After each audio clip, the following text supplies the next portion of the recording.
I am so delighted today to have as a guest with me Dr. Christine Sleeter to talk about this very, very important subject of incorporating ethnic studies into your child's learning. Welcome, Dr. Sleeter. Today, I am delighted to interview Dr. Christine Sleeter about this very important topic. Welcome, Dr. Sleeter. How are you doing? Thank you. I'm very pleased to be here. Well, we definitely appreciate your time, and your background is so impressive. And I'm just thankful that you have the time and opportunity to come and speak with us today about cultural education. So I'm going to jump right into the first question that I have for you. Can you please share with us why you decided to become an advocate for cultural education? It's a little bit of a convoluted story, and I'll just tell pieces of it. I grew up in Southern Oregon in a pretty much all-white town and decided to become an urban teacher on an urban teaching program for the not very good reason that it was based in Seattle, and I thought Seattle would be an interesting place to live. Prior to that, my only substantive experience with people of backgrounds different from my own were when I spent a summer in Japan living with a family on experiment and international living, which I learned a whole lot from that 8-week experience. But one of the things I did learn how to do that really stuck was how to be a learner in someone else's community, in someone else's cultural space. When I got to inner city Seattle, culturally, it was way different, racially, ethnically, from where I had grown up. But I had some sense of how to be a learner in that space. And so I got to know the kids. I started doing a lot of reading, and I started getting to know some adults, and ended up staying teaching for Seattle Public Schools and living in the inner city for several years. And it was really, in retrospect, through the relationships I formed with people that really made a difference in how I see the world. Many of the people who I got to be good friends with were from backgrounds very different from mine. A number of African-American colleagues, an Asian-American woman in my school, and other people. But it was these personal relationships that made me realize at one point that I couldn't go back and see the world the way I had seen it growing up, because I had changed too much. And also through the personal relationships, I got so that I would go into classrooms and imagine that the kids who were in the classroom were kids I knew from the community where I was living, or kids of adults that I knew. And if I were seeing kids in a classroom in which the teacher wasn't expecting very much out of them, or they were bored because they couldn't relate to the curriculum, or that the teacher wasn't listening to them, it wasn't just abstract kids, but for me it became personal, because I could connect the kids with other people that I knew. And so it was years of these kinds of relationships and interactions that made me into the person that I've become, somebody who, it isn't just advocating multicultural education, it's really living multicultural education. But I think about the society that we're living in today, and I look around at people who hurt each other and who are really negative towards each other. And a lot of times it's people who don't respect themselves and don't know who they are. And when I look at, for example, some of the white supremacist groups, a lot of it is they don't have a way of being proud of being white that doesn't involve putting down people of color. And that's so wrong. And that's why we need something like multicultural education.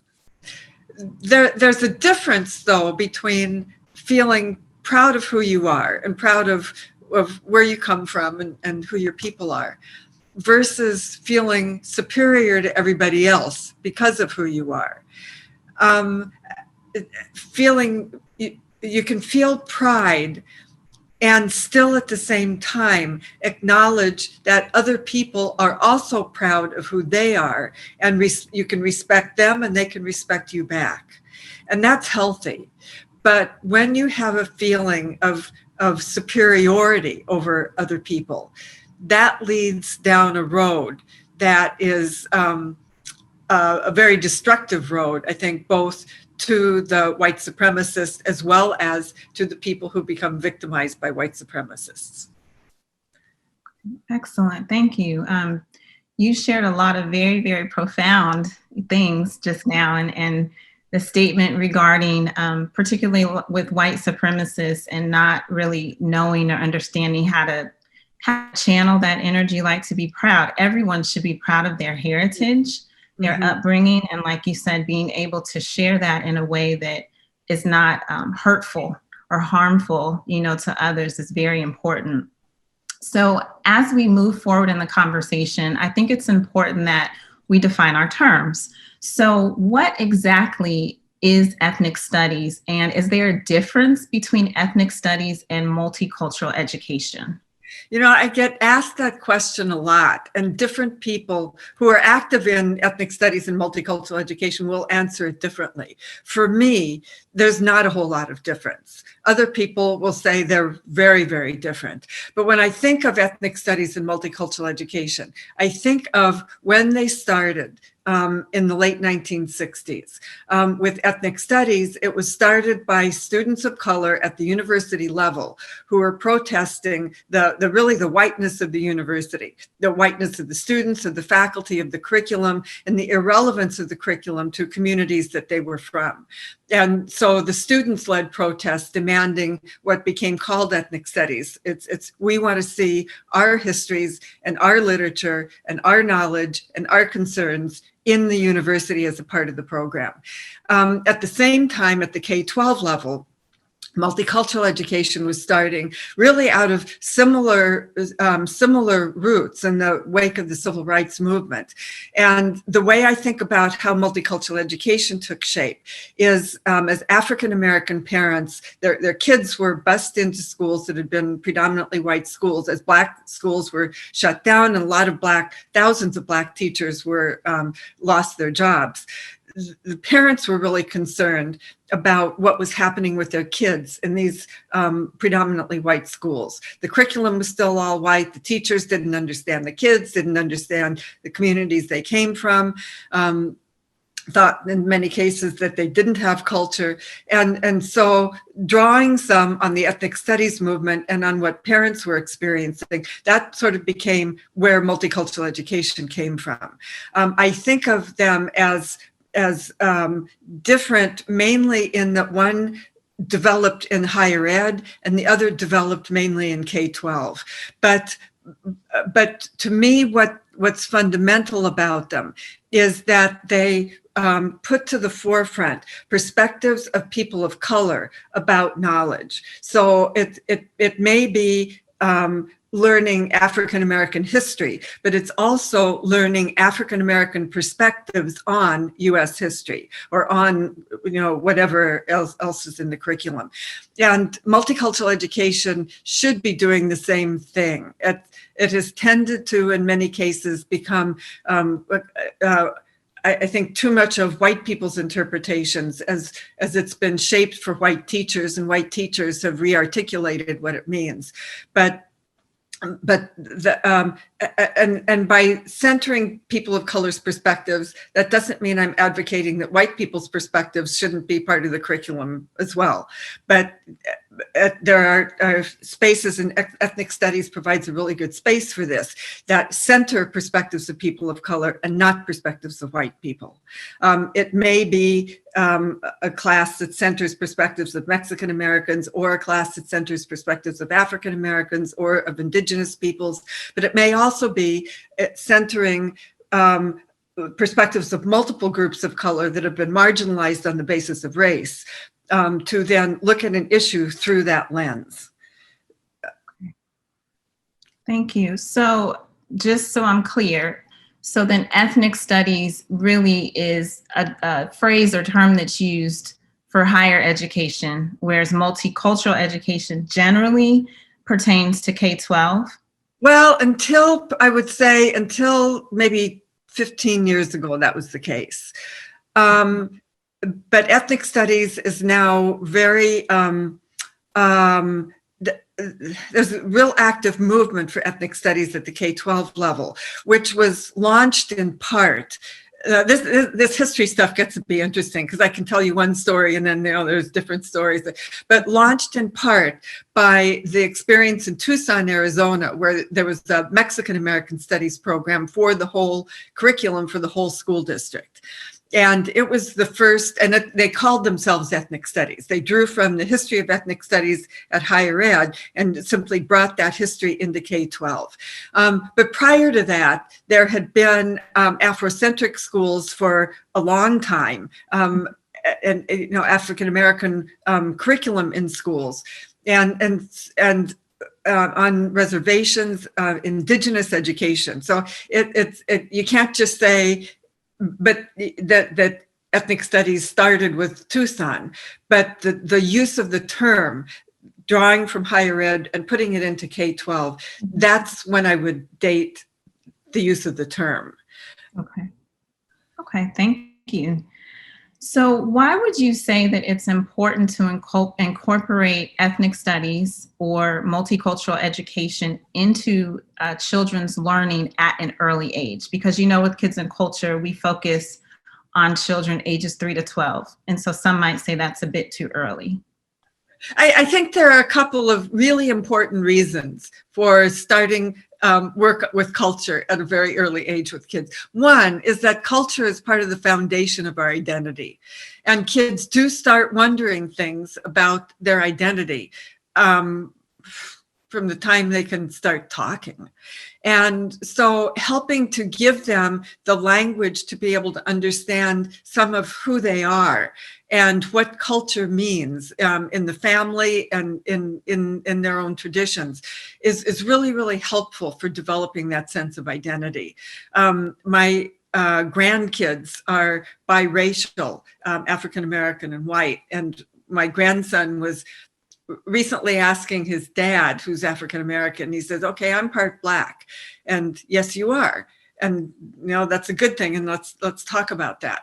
But for anybody, having that sense of identity is critically important as we start to face the rest of the world. And our identity is wrapped up a lot in who we are culturally. And I don't mean just who we are ethnically, although culture is a part of ethnicity, but who we are in terms of the beliefs, the traditions, the values that we learn within the family and within the community.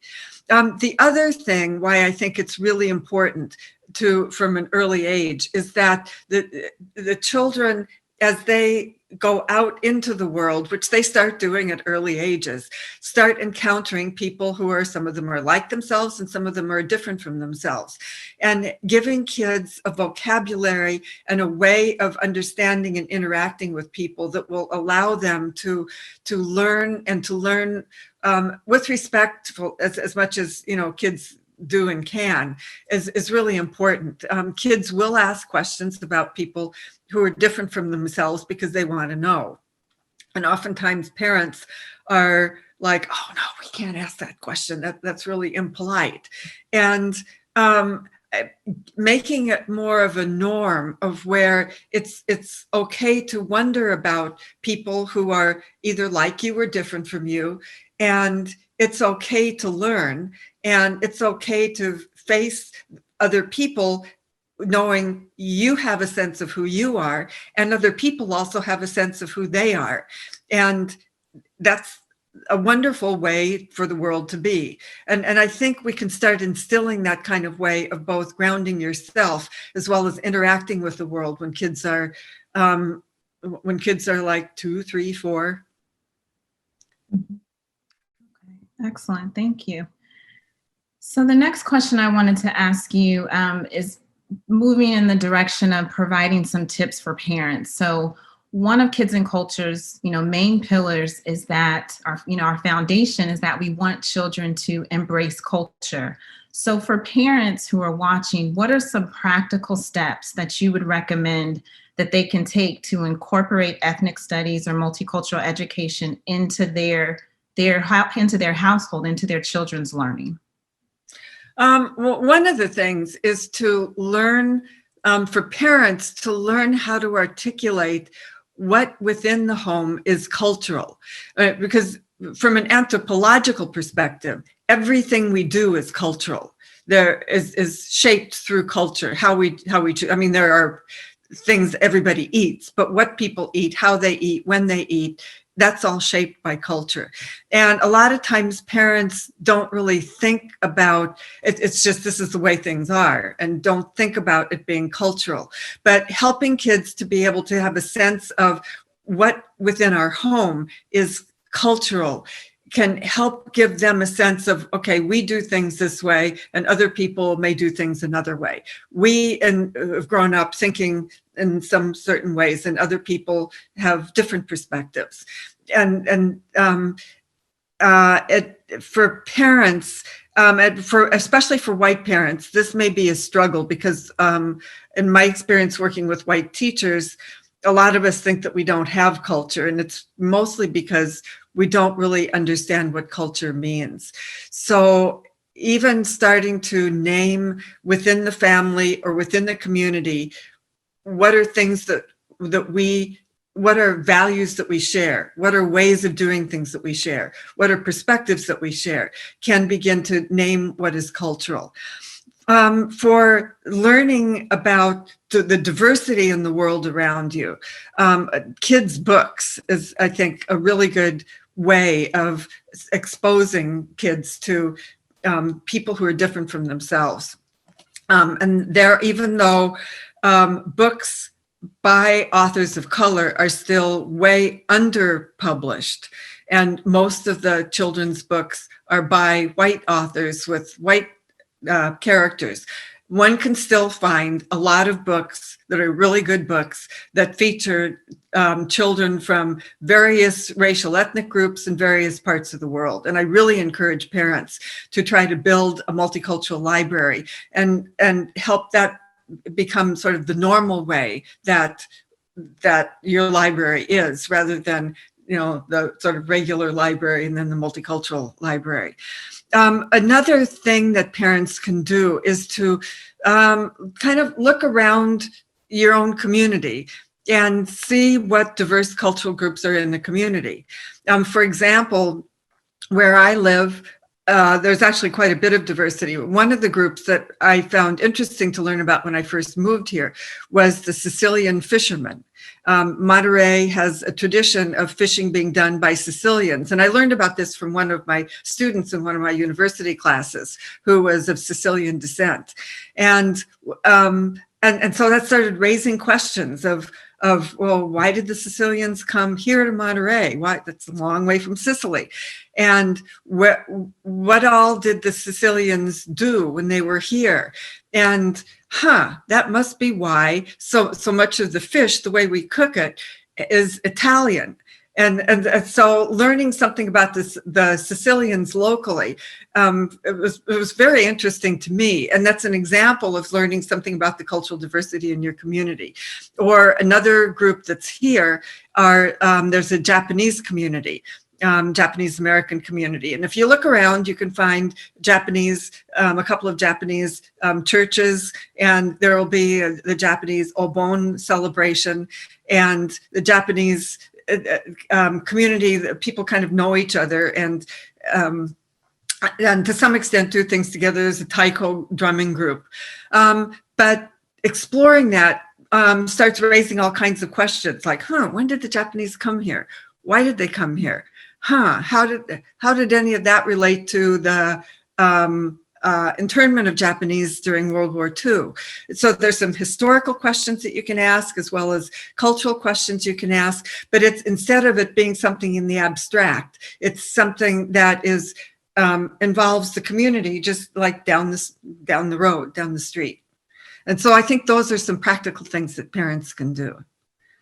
I think that's excellent. I know one of our teachers, our 3 to 5-year-old teachers, in every lesson that she introduces to the kids, she reminds them or teaches them what culture is. And we start with a very, very basic definition.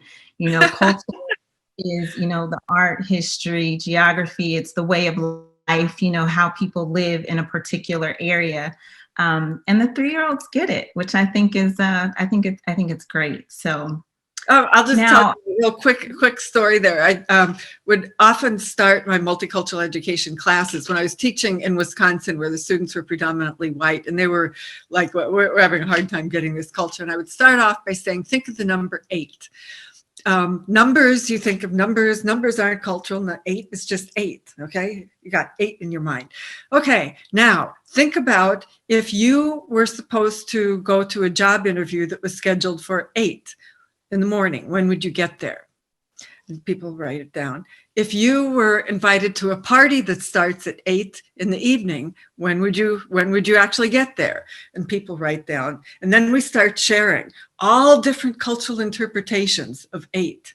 And if somebody arrives before you, what's early for you, based on what you wrote down, what do you think of them? If somebody arrives late based on what you wrote down, what do you think of them? And that's that starts kind of opening up. Oh yeah, okay. So everyone has a different way of doing things. Yeah. Okay, interesting. That's a neat story.